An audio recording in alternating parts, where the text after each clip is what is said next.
चौधरी अजीत सिंह के निधन के बाद 2022 में होने वाले यूपी विधानसभा चुनाव में जैन चौधरी के नेतृत्व की परीक्षा होनी है। किसान आंदोलन के कारण आरएलडी के पास पश्चिमी उत्तर प्रदेश में वापसी करने का सुनहरा मौका है, जिसके सहारे आरएलडी फिर से सत्ता में काबिज होने की तैयारी में जुट गई है। उधर घोषणा पत्र को लेकर लोगों की राय लेने के लिए अब जैन चौधरी खुद मैदान में उतर चुके हैं। मुद्दों की जानकारी हमें भी है, आपको भी है। उत्तर प्रदेश की जनता लगातार उन मुद्दों को देखती भी है, लेकिन हम चाहते हैं कि जब घोषणा पत्र तैयार हो तो लोगों की राय से हो। बंद कमरे में फैसले ना लिए जाएं, सिर्फ कागज़ तक वो फैसले सीमित ना हो, वो ज़मीन तक उतारे जाएं। और इसके लिए जन भागीदारी बेहद महत्वपूर्ण है। किसानों के लिए और युवाओं के लिए खास फोकस होगा, और जब कोई युवा हमारे घोषणा पत्र को पढ़ेगा उसको ये लगेगा कि उसके मुद्दे ये की पूरी झलक इनमें है। आशीर्वाद यात्रा के सहारे रालोद का राष्ट्रीय अध्यक्ष जैन चौधरी अब जनता के मन को टटोलने का काम कर रहे हैं। इसी को समझते हुए पार्टी के घोषणा पत्र का भी ऐलान किया जाएगा।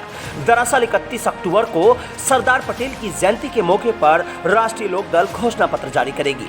आरएलडी पहले ही ऐलान कर चुकी है कि किसानों और युवाओं को केंद्र में रखकर घोषणा पत्र तैयार करने वाली है। बताया जा रहा है कि जैन चौधरी पूरे राज्य में 59,000 ग्राम प्रधानों को पत्र लिखकर चुनावी घोषणा पत्र के लिए सुझाव मांग रहे हैं। दो चीजें हैं कि लोगों की भावनाओं को जाने, और राष्ट्रीय लोकदल ने पहला अभिनव प्रयोग किया है कि हम लोग सभी मंडलीय या जिला स्तर पर जाकर, मंडलीय मुख्यालय और जिला स्तर पर जाकर लोगों के समूहों से मिल रहे हैं, उनकी समस्याओं को जान रहे हैं, और उनकी समस्याओं और मांग के आधार पर ही अपने संकल्प पत्र को हम बनाएंगे। ये राष्ट्रीय लोकदल का संकल्प है। पिछले 4 सालों में किसानों की आय बढ़ने के बजाय घट गई।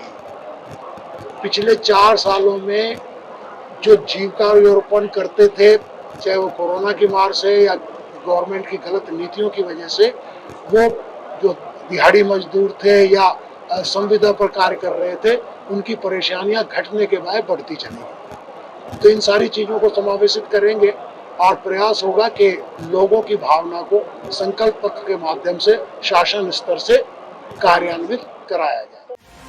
इसके अलावा आरएलडी द्वारा एक ऑनलाइन लिंक भी जारी किया जाएगा, जिसके माध्यम से प्रदेश के 5 लाख परिवारों तक पहुंचकर घोषणा पत्र के सुझाव लिए जाएंगे। जैन चौधरी ने पत्र के जरिए ये संदेश देने का प्रयास किया है कि रालोद का घोषणा पत्र खुद जनता का घोषणा पत्र होगा। उधर यूपी विधानसभा चुनाव के लिए समाजवादी पार्टी और आरएलडी के बीच गठबंधन का भी ऐलान हो चुका है। दोनों संगठन के कार्यकर्ता आपस में मिल के काम करेंगे, तभी वो सक्सेसफुल हो पाएगा, वरना वो चीज़ें तब्दील नहीं होती, वो वोट पे तब्दील नहीं होती। ये सोच पार्टी को ख़त्म करनी होती है कि हम इस सीट पे लड़ रहे हैं और हमारा सहयोगी दूसरे सीट पे लड़ रहा है।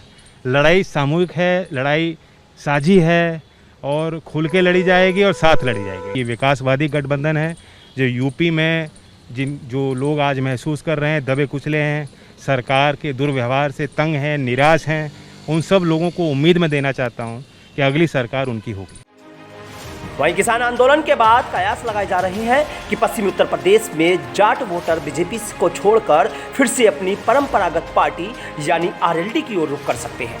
समाजवादी पार्टी और आरएलडी के गठबंधन के कारण जाट और मुस्लिम वोटर के साथ आने की संभावना भी बन गई है, जिसको लेकर भी आरएलडी के खेमे में उत्साह है।